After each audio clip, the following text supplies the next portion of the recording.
இப்போ நம்ம பார்க்குற இடம் வந்து ஆவடி காமராஜ் நகர்.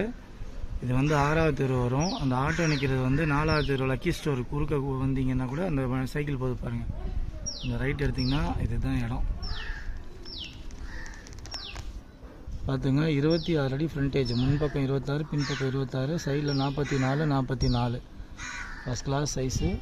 அதில் தார் ரோடு, ட்ரைனேஜ் எல்லாமே இருக்குது, க்ளீனாக இருக்குது. 4500 ஒரு சதுரடி ஃபைனல் ரேட்டு ஓனர் சொல்கிறாரு. ஆன்லைன் பட்டா இருக்குது, பட்டா இடம் தான். பார்த்துக்கங்க, லொக்கேஷன் இதுதான். ஸோ இது வந்து 3 பக்கம் வழி. இப்படி கோவர்தனகிரி போகலாம், அப்படி காமராஜ் நகருக்கு போகலாம். ரைட்டு எடுத்தால் நேராக நம்ம நகராட்சி போயிடலாம், ஆவடி மாநகராட்சி. இந்த ரைட் அந்த பாப்பா போய் ரைட் எடுத்ததுன்னா நேராக நகராட்சி போகிறோட ஹவுசிங் போர்டு போயிடும். சரிங்களா, பாருங்கள்.